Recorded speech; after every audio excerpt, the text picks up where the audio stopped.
Pra que servem os humanos num filme de monstro? O Godzilla já foi um super-herói, um anti-herói, um vilão, um deus e um animal destruindo as coisas com tanta consciência quanto o seu cachorro mastiga o seu chinelo. Mas o que todas essas fases têm em comum é que ele nunca foi o protagonista. Esse papel é sempre dos humanos. E hoje eu vou investigar alguns dos principais filmes do Godzilla pra entender por que eles insistem em enfiar gente no meio das brigas de monstro gigante.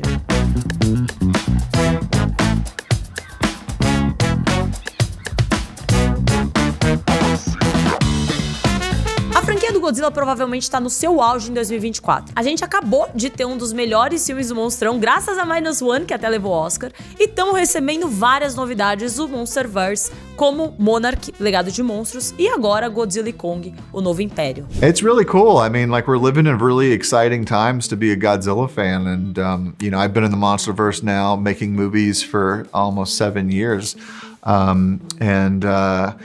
you know, the whole landscape of how people think about these films has completely changed over time, and there's, you know, you can just feel this momentum growing, like, and the fan base keeps getting bigger and more passionate, and so it's really cool to see. Falando sobre ser um ótimo momento para ser fã de filmes de kaiju, o fato é que nesses quase 70 anos que o Godzilla tá destruindo cidades, tem pouquíssimos filmes da franquia que batam de frente com o longo original. Pode ser um filme em preto e branco, antigão, com efeitos super datados, mas quando a gente fala da narrativa dos personagens humanos, essa ainda é a nata da nata.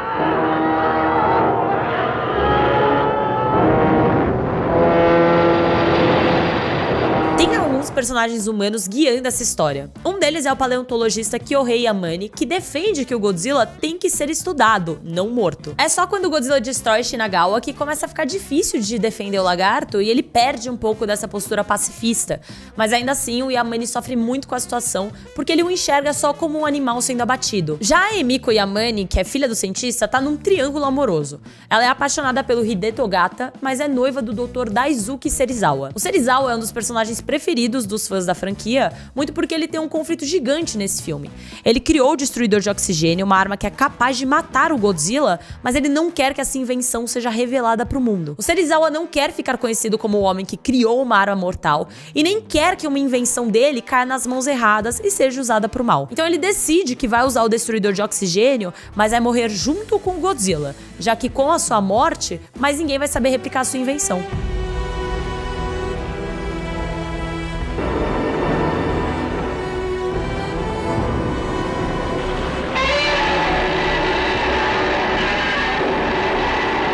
É uma história bem trágica sobre trauma, o peso da responsabilidade e também um pouquinho sobre talaricagem. É a maior prova de que o Godzilla mal precisa aparecer pra fazer um bom filme do Godzilla, desde que os personagens guiando a história sejam bem escritos e tenham conflitos interessantes de se acompanhar. Uma prova que são as histórias do Yamane, Emiko e Serizawa que fazem esse filme tão especial é que 2 anos depois o longa chegou nos Estados Unidos, mas completamente transformado. O nome era Godzilla King of the Monsters e muitos trechos do filme foram cortados, enquanto algumas cenas inéditas foram acrescentadas com a perspectiva de um repórter americano. O protagonista agora é Steve Martin, que não tem necessariamente nenhuma narrativa marcante.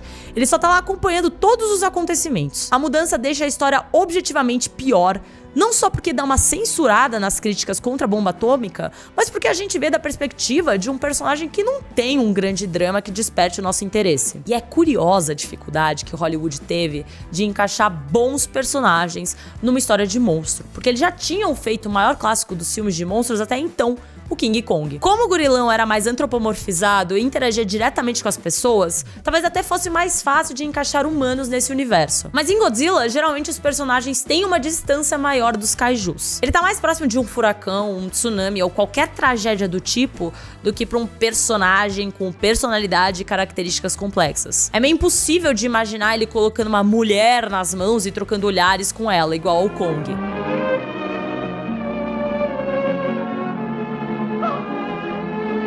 O fato é que o Godzilla de 54 foi um sucesso e deu popularidade para o subgênero dos kaijus.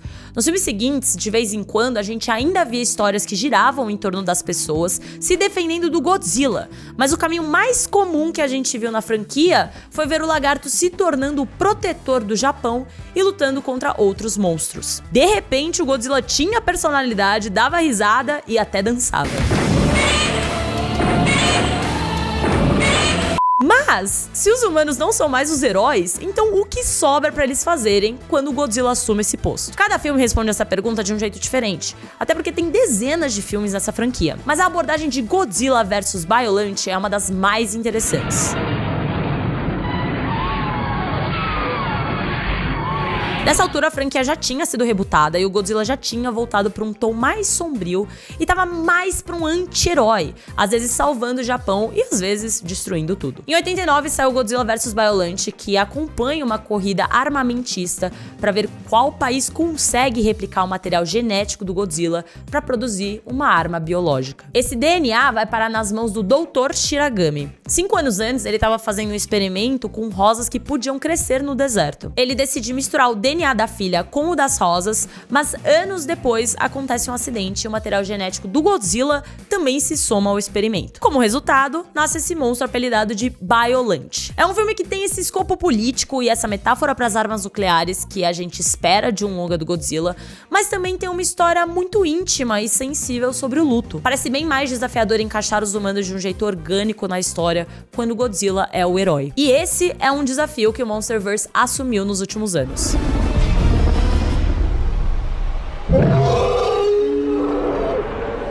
A franquia da Legendary segue aquele caminho de colocar kaijus brigando entre si. Agora, o Godzilla é um monstro milenar, que é o que a mitologia do Monsterverse chama de titã.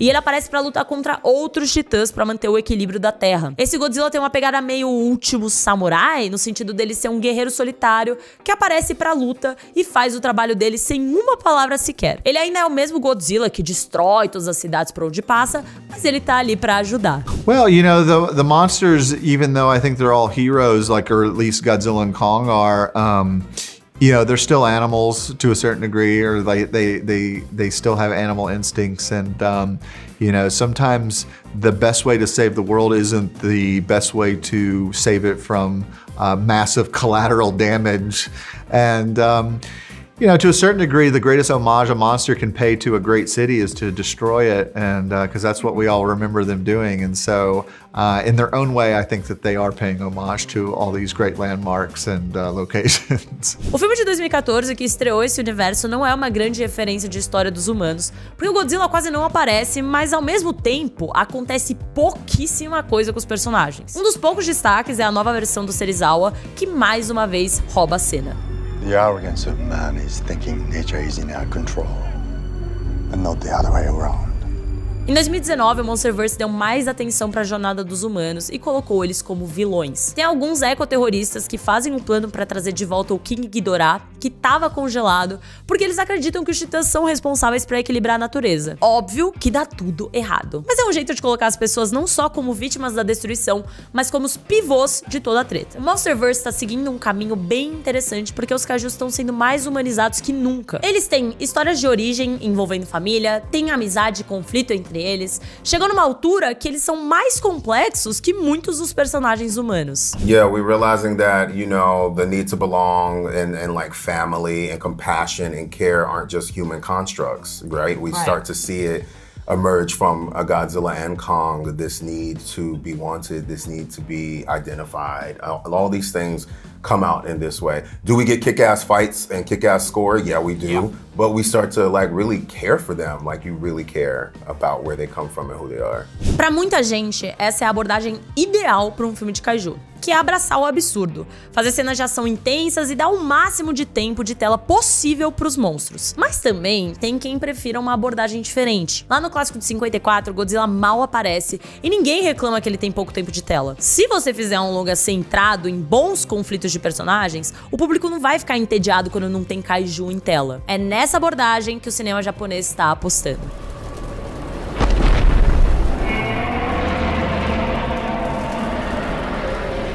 Godzilla Minus One acompanha o Koichi Shikishima, um piloto kamikaze que não tem coragem de explodir junto com seu avião durante a Segunda Guerra Mundial. Ele nunca se perdoa por isso e fica tomado pela culpa. Depois de uns anos, quando Godzilla dá as caras, o Shikishima planeja derrotar um monstro voando com um avião direto na boca dele. É exatamente isso que ele faz, mas consegue ejetar o assento a tempo de sobreviver. Dessa vez sem nenhuma culpa de não ter explodido junto com o avião. Minus One resgata não só o período onde se passa o longo original, mas também a temática da bomba atômica. A grande diferença é que a crítica não é só aos Estados Unidos, por eles terem bombardeado o país, mas também ao próprio Japão, pela cultura militar suicida que eles tinham instaurado. O diretor Takashi Yamazaki falou o seguinte em entrevista para Vulture, abre aspas, quando você tem o Godzilla enfrentando qualquer kaiju, a história humana fica em segundo plano. É ótimo ver o Godzilla enfrentando alguém, mas o meu desafio pessoal seria equilibrar essa balança. Os kaijus podem batalhar, mas a história humana precisa estar lá. Isso leva a gente de volta para a pergunta lá do começo. Para que os humanos servem em um filme de monstro? Cada filme vai dar uma resposta diferente. Em alguns, eles não vão servir para nada mesmo. Mas em alguns dos melhores longas da franquia, as pessoas são o grande motivo para a história existir e a presença colossal do Godzilla tá lá para engrandecer essas histórias humanas. Mas conta pra gente, você tá ansioso para Godzilla e Kong, o Novo Império? Fala nos comentários se você prefere os filmes de kaiju que focam em ação ou os que focam em personagem. Beijinhos e a gente se vê nos próximos vídeos.